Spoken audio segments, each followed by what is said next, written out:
All right, a lot of fun here, people. This is something really cool. We're excited about this. Very pumped.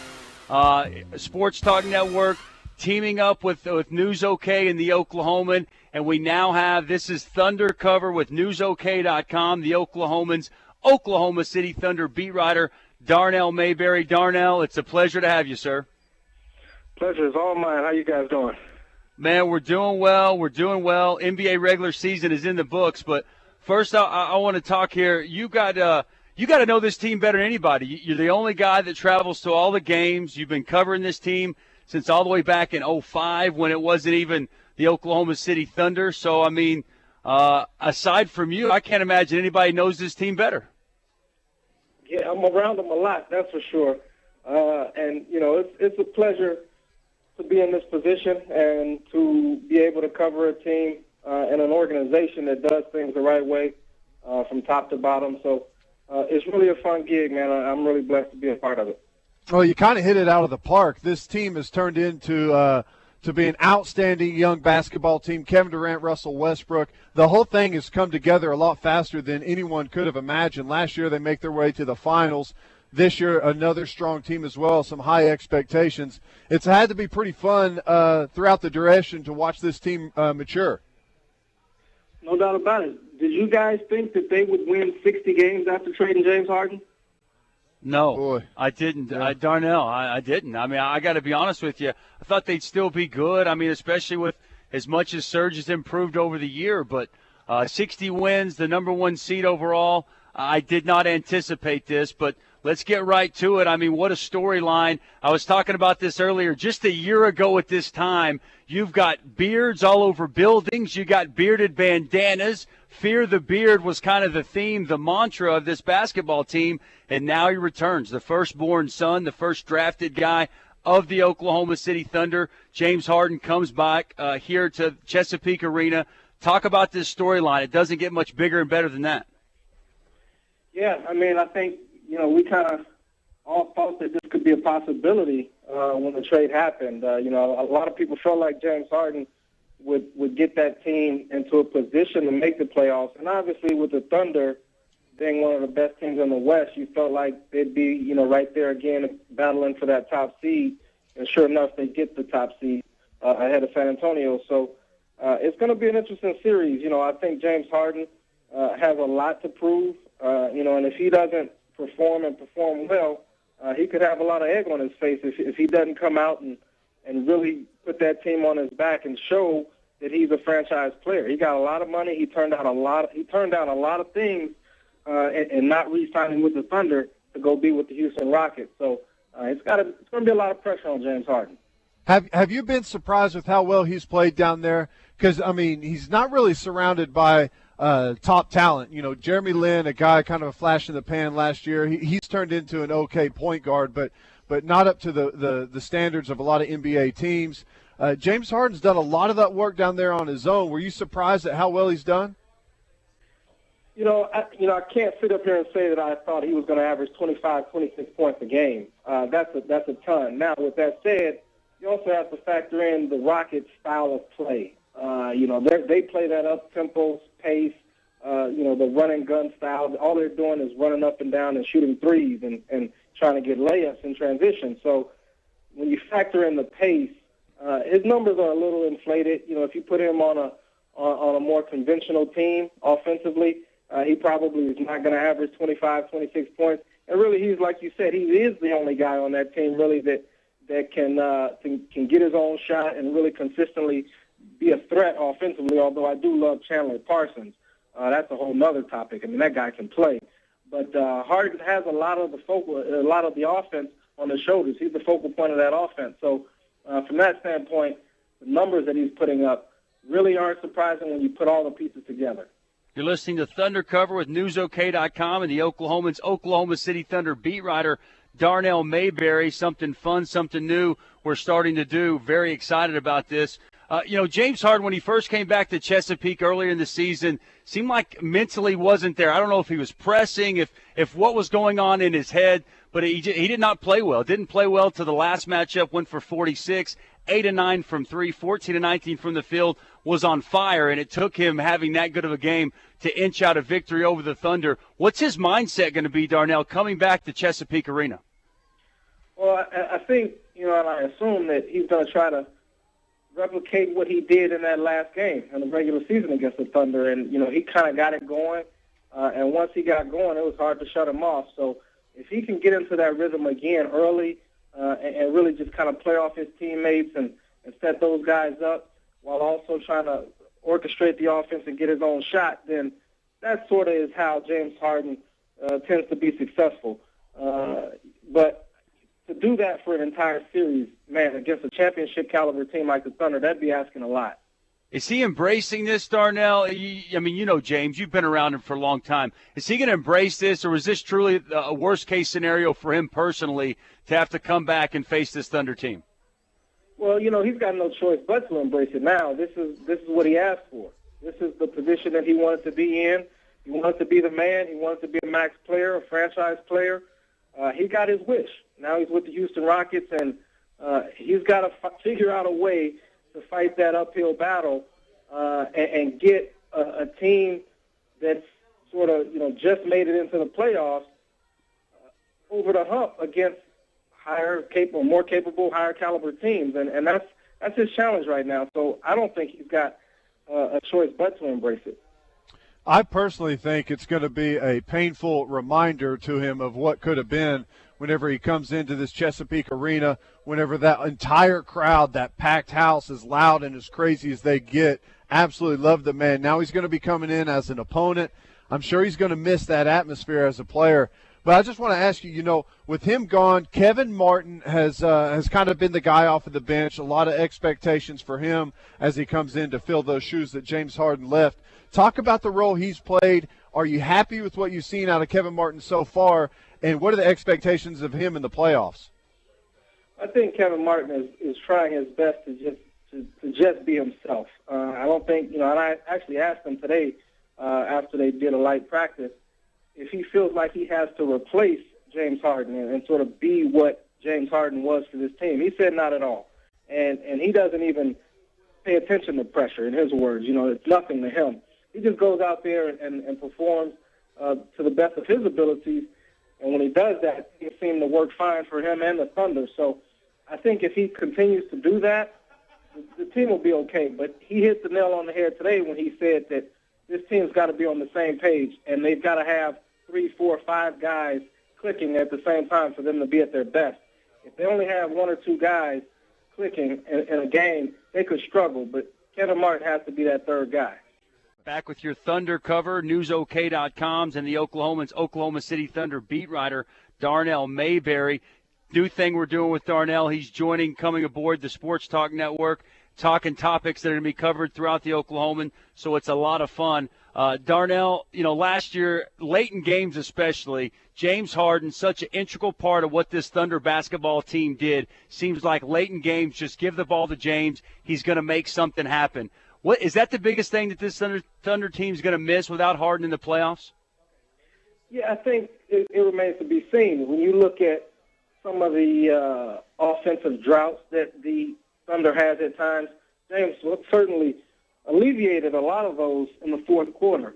I think there's a common misconception that he had the ball in his hand, consistently in the final 5 minutes. Well, if you remember, James Harden sort of orchestrated the offense and set up plays from about the 10-minute mark to maybe the 4 or 5 minute mark, and then the ball went back to Kevin Durant.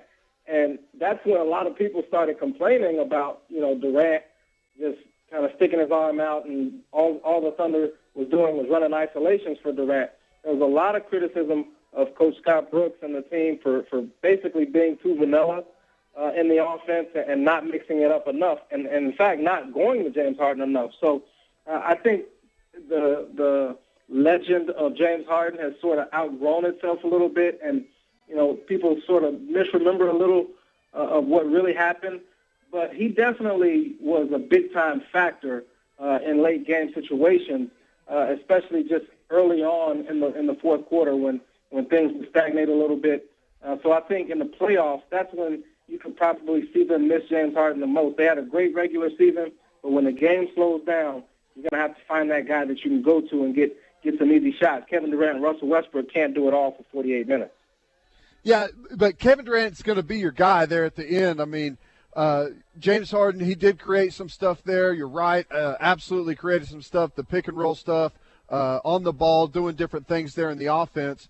But now he's gone. Kevin Durant is the guy that you're going to look for. Just missed out on the scoring title for a fourth straight season. Can he be that guy late in the fourth quarter? I think so. You know, he's proven it in the past. He's had some big fourth quarters, and in fact, all season he scored well and efficiently in the fourth. He led the league with 8.4 points per game in the fourth quarter. So, that was right ahead of Kobe Bryant, who is largely and widely considered the best closer in the NBA today. So, if Kevin Durant can outscore him in the fourth quarter, and all the responsibility that Kevin or Kobe Bryant had for that Lakers team before going down, I don't see why that can't translate into the postseason. It's going to be interesting, though, because Kevin has become a lot more efficient, a lot more judicious with his shot attempts. So, I'm curious to see how he's going to come out, what kind of mindset he's going to have in the playoffs. You think some of that was for the 50, 40, 90, or is that just who he is? He's okay with distributing the basketball elsewhere. He's okay with being that stingy with his shot selection. Or was, as the season grinded on and wore on, was he kind of knew what his numbers were? Do you think that played a role at all in some of that? Yeah, I think it was two things in play. One, he wanted to protect a little bit his percentages and some of what he was trying to accomplish with the 50, 40, 90. There's no doubt about that. But to a larger degree, I really believe that Kevin Durant feels in his heart that in order for this team to get to where it needs to go, he's going to have to get his teammates involved. He's going to have to make plays for those guys and put them in positions to score and be effective. When they're threats, this team's hard to beat. I think they finished 27, 28, and 3 when 5 players scoring double figures. So Kevin Durant saw in the finals last year that in order for this team to get over the hump and beat the very best teams, which last year was the Miami Heat, they're going to need a total team effort. And I think that's what he's really trying to get those guys to focus in on and try to build their confidence a little bit right now. So I think in the playoffs, we could still see him defer a little bit, but when it's winning time, Kevin Durant puts on his cape and takes over.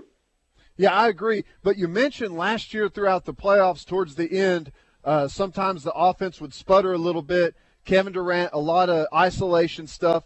What are we going to see this year that's going to be a little bit different, that's going to help him be the playmaker in the fourth quarter? What are we going to see out of this offense? Are we going to see more pick and roll with he and Westbrook that's worked really good at times? What's going to be different about this offense that's going to make Kevin Durant take that next step as a playmaker in the fourth quarter? It remains to be seen, and I'd love to say that, there's going to be some wrinkles that we haven't seen, but there haven't been many throughout the regular season. Now, I don't know if Scott Brooks is holding back in what he's doing or, just kind of saving some things for the playoffs, but there haven't been many different schemes and strategies going on throughout these 82 games. So, that doesn't make me entirely too confident that we're going to see a big difference in the playoffs. And especially, it's a superstar league. And in the playoffs, in crunch time, you're going to give the ball to your best player and say, go get a bucket. And most teams do that. It's not just the Thunder. But I think Kevin Durant has become a lot more confident, and I think he's become a lot more comfortable in making plays for others. We've seen it in his assist numbers shooting up this season, and some of his teammates, Serge Ibaka and Thabo Sefolosha specifically, have become much more effective offensively. So I think if Kevin Durant gets too much of the opposing team's attention, he's more than comfortable in kicking out to those guys and letting them make a play. This is Thunder Cover with Darnell Mayberry, Oklahoma City Thunder beat writer, newsok.com, and the Oklahoman. You can read all of his great stuff. Teaming up now, SportsTalk Network with Darnell and the Oklahoman. This is a lot of fun. Dropping knowledge on us today. I think that's a great stat. I read that the other day in which you wrote in the Oklahoman, the 28-3 stat when 5 guys scored double-digit figures. I think that's so big. Can Thabo Sefolosha, because, as you just mentioned, I thought that was perfect. He's up over 40% from 3. Can he continue to make those open threes when he's in the corner. He's got that open three. Can he continue to make those? Can Kevin Martin continue to hit open shots? Serge Ibaka, is he going to be able to continue to elevate his game and be a double-digit guy? Both, I'd like to see him get double-digit rebounding, but can those others? We saw last year the Miami Heat, it was the others that beat you. Mike Miller, Shane Battier, those guys, and those guys for the Thunder didn't step up. Will those others, are they going to step up and really help this team make a run? Well, they need to, and you're absolutely right. And you look at what the Miami Heat did. I mean, they had some incredible performances by their role players, their supporting cast, the Mike Millers, the Dwayne Wade, Chris Bosh. Those guys didn't have to do it all with LeBron James. The Heat just did it as a team, and that's what the Thunder needs to get to the point of doing. If Thabo Sefolosha can consistently hit that jump shot, and Serge Ibaka can be an effective pick-and-pop guy or mid-range shooter, and Perk can actually finish around the basket, this team's going to be hard to guard because then you can't lock in on Kevin Durant. Then you can't lock in on Russell Westbrook. When all five guys get involved, it's really borderline impossible to guard the Thunder.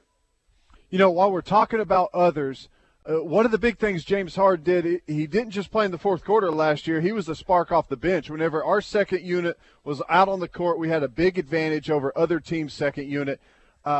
Reggie Jackson this year, he has emerged. He's been a guy with the ball in his hands that's created a lot of offense. He can get to the rack. He can drive and dish. Almost made Kevin Martin just a spot shooter on the outside, a kick-out threat with a three-pointer. Have you been impressed with what you saw of Reggie Jackson? And throughout the playoffs, is he gonna be the guy this year that brings us the advantage off the bench?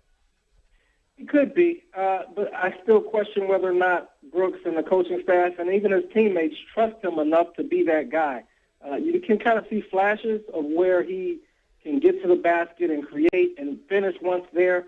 He's got incredible length and athleticism. He's dunked on a lot of guys lately down the stretch, so you can see his explosiveness, but that's not really what they're asking him to be, regardless of how effective he might be at it. So they still want him to kind of set up the team and run the offense, which I think, who am I to question Scott Brooks and his staff and, what they're doing? They won 60 games.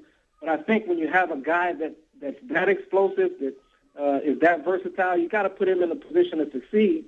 And to me, it looks like Reggie Jackson is best off the bounce and really just getting to the rim and making plays for others.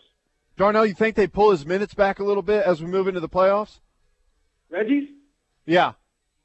Well, I'd like to see him get a little bit more time, but I think Derek Fisher is the wild card. What is Scott Brooks going to do with Derek Fisher in the playoffs? I mean, I think a lot of people felt like he's playing too much in the regular season. He certainly struggled with his shot since coming back for a second run. But if Fisher plays, 15, 20 minutes, that's going to directly impact Reggie Jackson and guys like Thabo Sefolosha and Kevin Martin, and I don't think that can happen. So that's going to be one of the biggest things that we're going to have to watch going into the playoffs, how he uses Derek Fisher, because I think his minutes could directly impact a lot of different other guys. Took the words right out of my mouth, Darnell. I'm sitting over with my hand raised. That's exactly what I wanted to ask you about.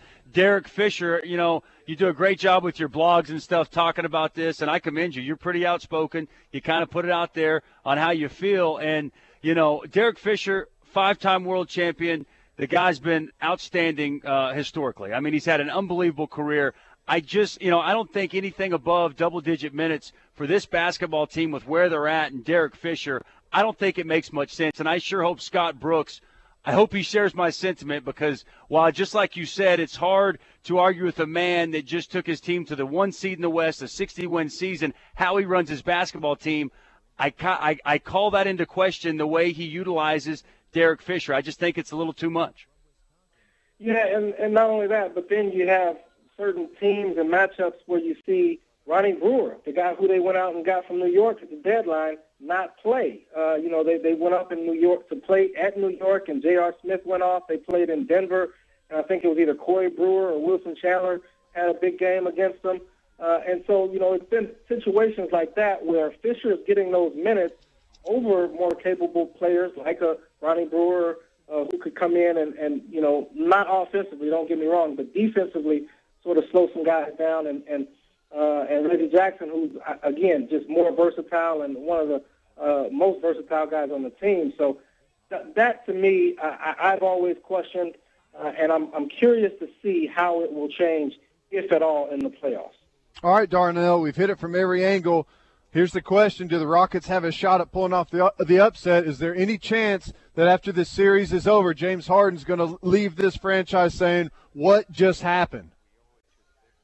No chance. I don't think that the Rockets have any chance to beat the Thunder. I don't think it's going to be a very long series. I'm going to go sweep. What do you guys say? I've been saying I got five. I think he steals one in Houston, probably game 3. I think the Thunder get game 4, and then they win it back here in 5. I think that James Harden is good for one game, Darnell. I think that he might have like a 35-point game, something big, 35-40. And the guy you mentioned earlier, I think Chandler Parsons is a baller, man. I think the guy can play. I think he's played well against the Thunder. Omer Sheik. I don't want to make this team more than what they are. They're an 8 seed for a reason. But I think they're good enough with James Harden getting back home to win 1. I got it going 5. Yeah, I got it going 5, but I'll say this. It has a lot better chance of going 4 than it does of going 6. But I'll say 5. If it's a sweep, it won't surprise me at all. Yeah, the one thing I think you really have to worry about is whether or not the Rockets can get hot. If they just get hot in one of those games, it could be trouble for the Thunder. I think that's your worst nightmare. Maybe like a New York Knicks game a couple of Sundays ago when they came in here and just shot lights out and got hot. Exactly. And you just kind of tip your cap to them. Yep. Hey, man, this is fun. Doing it some more. A lot of fun. Love talking basketball. Darnell Mayberry. This is Thunder Cover. Darnell Mayberry, Oklahoma City Thunder beat writer. Read all of his great stuff on newsok.com and right there at the Oklahoman. Let's talk about the rest of the playoffs tomorrow, Darnell. All right, guys. See you tomorrow. Appreciate it, man.